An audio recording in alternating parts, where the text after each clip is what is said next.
Guys, you won't believe today's story. There's a scam happening right now in the United States, and it's so elaborate, so cunning, that it feels like something straight out of a movie. The worst part? It's completely illegal, yet it has already fooled thousands of people and moved millions of dollars. The main character of our story lived for years like a true king. Luxury cars, parties, international trips, all built on a lie. But the ending, the ending is so unbelievable it feels like a Hollywood script. Stay with me until the end, because the twists in this story will leave your jaw on the floor. And if you enjoy seeing karma play out perfectly, you're going to love every detail. Make sure to subscribe to the channel, because every week I bring you real, documented stories you won't find anywhere else on the internet. Now, let me introduce the hero of this tale, Marcus Thompson. At 35, he looked like he had just stepped out of a business magazine. Always dressed in a flawless suit, a Rolex gleaming on his wrist, which, as we'll later discover, might not have been real, and a confident smile, as if he had the whole world in his hands. Marcus flaunted luxury cars, BMWs, Mercedes, sometimes even a Tesla Model S, and dined at the most expensive restaurants in San Francisco. On social media, his life looked like a dream. Trips to Dubai, Michelin-star dinners, photos on million-dollar yachts. To everyone, he introduced himself as a millionaire real estate investor. He claimed to own more than 50 properties in California, making $500,000 a year in rental income. Always on the lookout for new opportunities to expand his empire. The problem? None of it was true.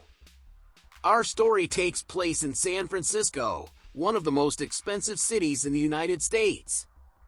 Here, even a simple one-bedroom apartment can cost $4,000 or $5,000 a month. If it's a luxury unit, it can easily reach $8,000 or even $10,000.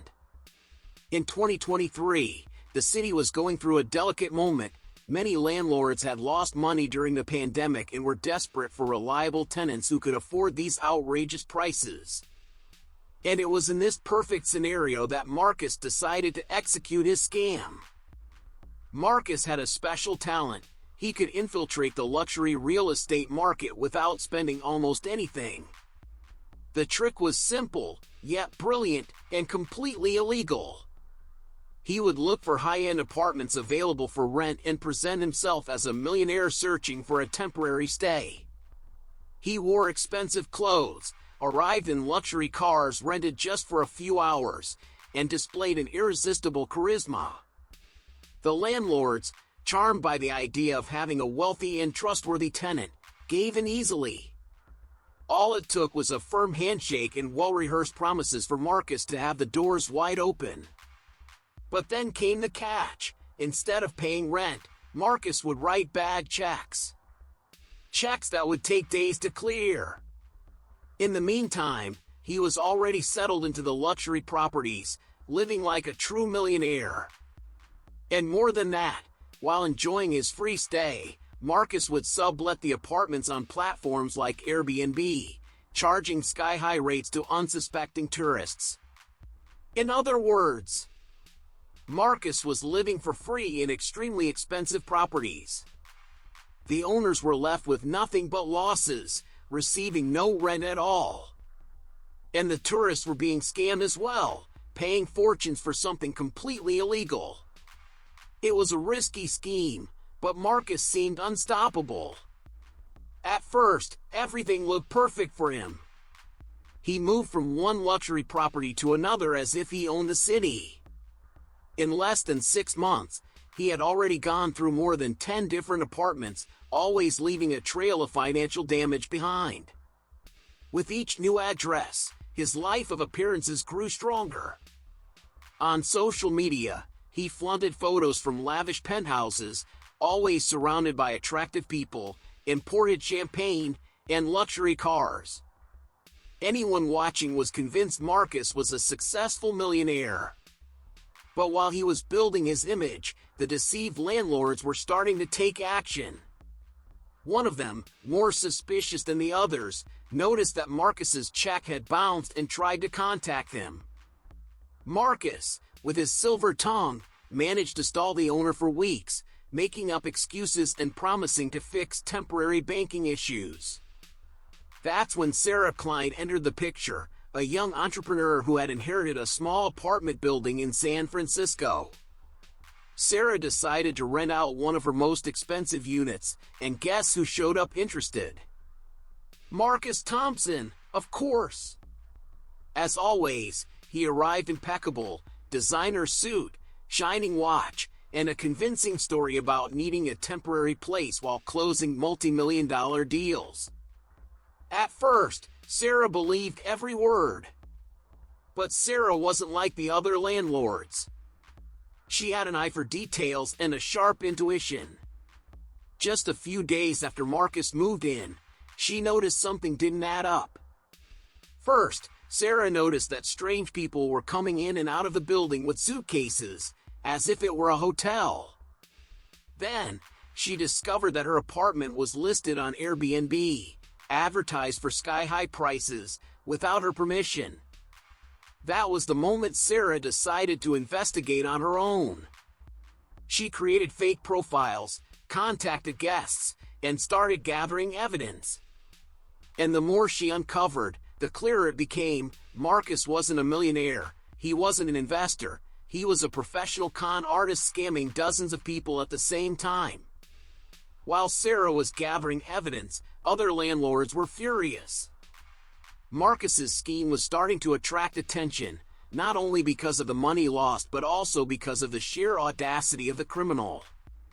One of the most outrageous cases happened when Marcus rented a 3-story penthouse in Nob Hill, one of San Francisco's most expensive neighborhoods. The owner trusted him blindly, charmed by the supposed fortune and charisma of the investor. But within weeks, Marcus not only stopped paying rent, he also turned the penthouse into an underground hotel, listing rooms on Airbnb at exorbitant prices. The damage? More than $100,000 in just a few months. Outraged, the owners began to unite.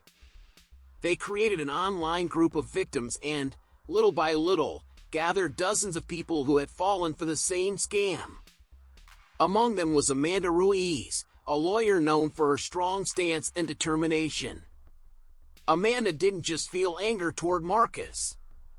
She craved justice. And more than that, she realized that on her own it would be impossible to bring down someone so slippery. Marcus always came up with excuses, opened fake companies, created alternative identities. Trying to catch him was like trying to hold smoke in your hands. That's when Amanda devised a plan to set up both a legal and emotional trap for Marcus.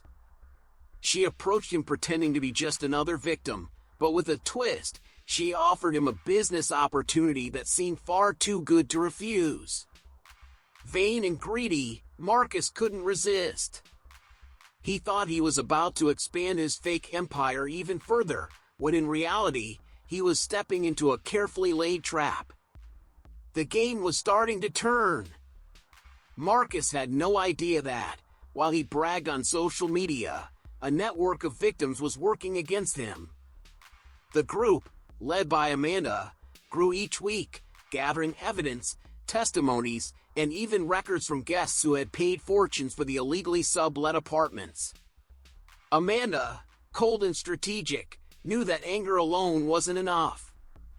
To defeat Marcus, intelligence was required. And that's how the ultimate plan was born. She contacted him, pretending to be a businesswoman interested in investing in luxury real estate. She said she had access to major foreign investors and was looking for a partner with experience in the market. Marcus, of course, fell for it instantly. Within days, he was dazzled by Amanda.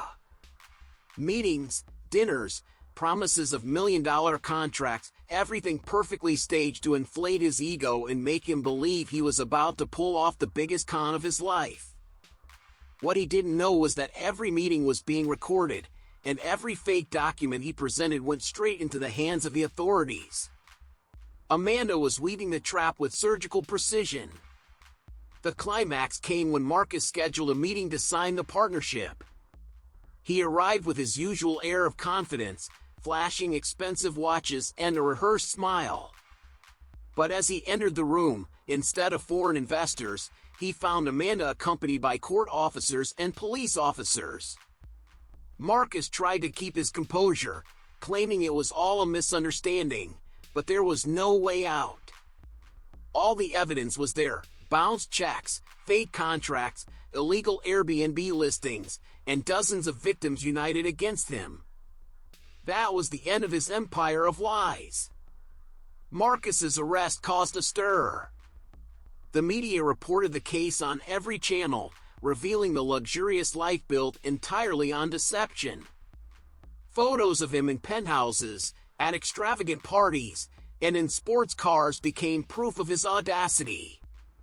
In court, Marcus tried everything to defend himself. He claimed he was the victim of a conspiracy, that the contracts were simply misunderstood, and that he had never intended to deceive anyone. His speech, once so convincing, now rang hollow. On the other side, the prosecution presented a solid dossier: dozens of victims, falsified documents, bounced checks, testimonies from scam guests, and even recordings from Amanda's carefully staged trap. Each piece of evidence was another brick tearing down the scammer's facade. Sarah Klein, the young entrepreneur who at first suspected him, also testified. Her words were decisive. She explained how she discovered the illegal Airbnb listings and realized Marcus was surviving solely through fraud. Amanda, in turn, became the voice of the victims in court. She represented the group with firmness, showing not only the financial damage but also the emotional toll and the collective sense of humiliation Marcus had inflicted. The defense tried to discredit the witnesses, but there was no way to erase the overwhelming volume of evidence. After a long trial closely followed by the press, Marcus was convicted of fraud, document forgery, and multiple real estate scams. The sentence: 15 years in prison. For many, it seemed too little compared to the magnitude of the scam. But for the first time, Marcus couldn't escape. His image as a successful millionaire was destroyed, and his name became remembered as an example of fraud and arrogance. For the victims, despite the irreparable losses, there was a sense of victory. Thanks to Sarah's courage, Amanda's intelligence, and the unity of those affected, the king of apartments had finally fallen. After Marcus Thompson's conviction, the case gained massive attention across California and even nationwide. Law schools began using the story as a case study on real estate fraud, tenant protection, and financial crime investigation. Sarah Klein, the first victim who suspected the scheme, turned her traumatic experience into a career dedicated to fraud prevention. At 43, she became a lawyer specializing in real estate scams and launched the app Rent Verify, which allows landlords to check tenants' credibility in real time by cross-referencing multiple sources of information. The app quickly became an essential tool, preventing thousands of scams and saving property owners millions of dollars. In its first 3 years of operation, more than 10,000 fraud attempts were stopped, avoiding estimated losses of over $50 million. Marcus, meanwhile, had all his assets confiscated: cars, jewelry, designer clothes, and the cash hidden in his bunker. Ironically, after spending fortunes maintaining his facade as a millionaire, he ended up poorer than when he first began his criminal life. His wealthy girlfriend, Jessica, broke up with him after learning the truth and even sued Marcus for emotional damages, receiving $500,000 in compensation, part of which went to reimbursing victims. At the federal prison in Lompoc, Marcus discovered another cruel irony. His own father, Robert Torres, was also serving time for similar real estate scams. Marcus, once the king of apartments, now shared space with his father and other criminals in solitary confinement for his own protection. Attempts to write a book about his life failed. No publisher wanted to release his story. Marcus became an example of arrogance, fraud, and karma delivered perfectly. For property owners, never ignore basic checks, even if the tenant seems trustworthy or offers upfront payment. Be suspicious when advance payments exceed normal amounts. Honesty rarely works this way. For honest tenants, everyone's reputation can be affected by scammers. Accept strict landlord checks as protection for everyone. For everyone, karma exists. Marcus believed he was untouchable, but justice always comes, even in unexpected ways. The Marcus Thompson case served as a warning, inspired legislative changes, and became an example in criminal law classes. Sarah didn't just reclaim her life, she helped thousands protect themselves from similar scams.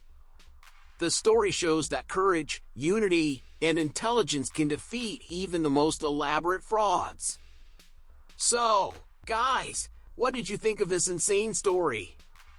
Which twist shocked you the most? Was it discovering he was operating in 5 apartments at once? When the lawyer set up the perfect trap? Or when he encountered his own father in prison? Comment below. Have you ever faced a similar situation? Or do you know someone who fell victim to a real estate scam? Share your real-life karma stories in the comments.